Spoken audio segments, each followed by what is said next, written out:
Wani dhiira baalee wal ficcisiise takka illee hin jiru, wanni isin gammachiisu takka illee hin jiru. Anaaf jaarsa kiyya waliin jiraataa turre, erga adda baanee waggaa takka geennee jirra. Warri as jala deemee na arrabsu osoo jaarsa qabdu maaliif akka taate warri jettan jechuudha. Koy hayyee. Itti fufi bas. Anaafin erga wal lollee waggaa takka. Hayyee. Mee fa'aa na dhiisi. Hayyee. Maali waan iccitii keessa hin beekne namni akkanumaa naasaadhaa baran. Okay. Achi booda hoo? Isaa kana wal loltanii ila koy osoo isa wajjin jirtu waan kana dalan isaan addaan baakee dalay jechuudha waan kana. Yaani mungkin dadhabina jaarsa kiyyaatiif jalaa deemee osoo hin taane anaafin namni beekuun beeka jireenya keessa wal lolaa turre halas adda baane.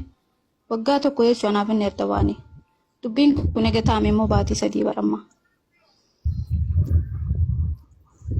Okay. Malee inni biyya galee jennaan baatii 3 obsuu dhabdee biraa deemte jedhan kijibaa.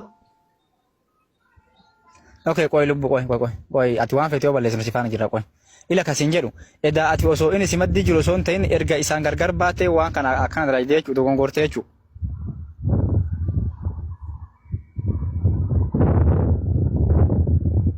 Muitii bana dhugaa. Akkanaan gaafatin leencoo fayyaa qabaate akkana nama gaafatan akkasiin gaafatin leencoo gaafate leencoo sirrii jira gaafatu mee waan akkamii waan jiru gaafatu yaadimi in amma waan isin galu qabas keessatti in as keessatti waan isin galu qabu waan ilmi dhiiraa gaafate nama dura dhuftanii ta'u hin jedhina himcattiin fakkeen jechuudha yaada ofii haa ibsattu leencollee waan gaafatu nama addaan haa baatu namni koomantii jalatti gariin otoo jaarsa qabdu akkana taate gariin jaarti biyya galee jennaan waa balleessite waa addaan uummata miidiyaa jala jirulleef waa addaan baasuun gaariidha akkuma mucayyoon yaa sirriidha waan hin cayyoolle haalli wanni rakkoon kun irraa raawwatame haa himatu. Akka jaldeessaa wal geenyee addaan bahuu osoo hin taane dhaamsa wahii waan isin dabarsitu kana keessaa fakkeenya fudhachuu qabdan. Qashtii adeedaa eega jaarsa keetiin addaan baate waan kana dalayde jechuudha. Muitii furraa banisa. Dhageessanii tan fakkaate miidiyaa irratti illee baay'ee haasa'uun fedhu. Erga isaan addaan baate dogongorte malee osoo si wajjin jirtu miti jechuudha. Anaaf inni waggaa takka sana himee jira. Ila waa takka dubbadha dhageeffadha. Samiira hawaa nyaataa jira abbaan manaa riyaad. Lubbuwatti wanni balleessiteen jiru eega jibbiti. Ittiin deebiidhaan mallee kasiin jedhe dhaamsi si dhaame kanu. Siigalee namichi boru siidhee si fidee akka gurbaa kana waamee manatti fideetti si tumanii irraa fagaadhu jireenya biraa bifaa waan jiraadhu bifti. Wanni si godhan takka hin jiru ati jireenya kee jiraadhu. Gadi baatee waan san nama wajjin jiraatte jechuuf wanni balleessite takka hin jiru bifti. Ati intalarsiiti dhiiga kennaa foon kenna waan ta'eef boru yooleen baalee ibidda si jalatti aartee borsitti kolfiti. Nu gorsi si dabarsine kanu. Dhalaan hunduu biyya arabaa keessa jiru dhuma dogongorati bichaa miti bifti. Ilmi namaa nyaatan dhuga namni sirratti dulu takka hin jiru. Shamarran keenya kaartillee gadi baatanii irratti hin tulina. Wanni isiin balleessitu gaafii mirgaa gaafadha micayyuu wanni balleessitu hin jiru. Ittiin deebiin gurbaa saniitti du'i badi maleeti. Akkuma irraa baatee jibbiteetti dhiisammas. Inni heerumta gadi baatee ati hunduu daa'ima tana bareedduu diimtuu tana. Tol maal taate?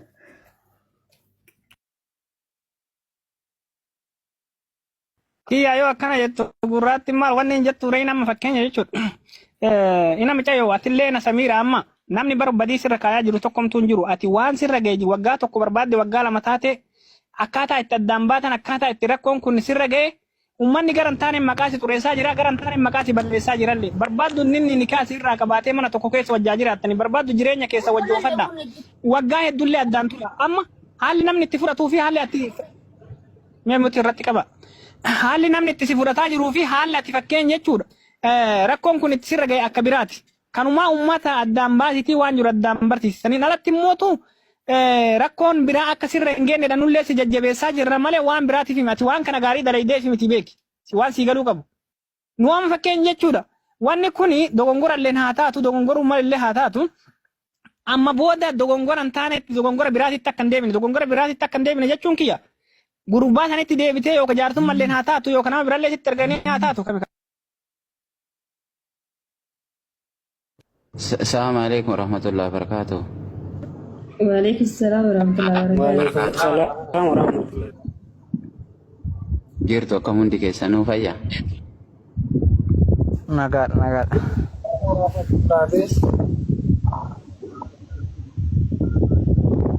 Baga jirata.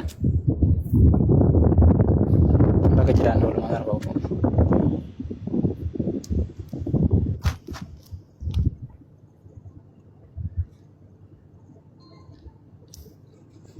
Yaada qabda waan kana. Ayyee. Yaada illee hin qaballee hin qabu. Tara dabarsa. Yoo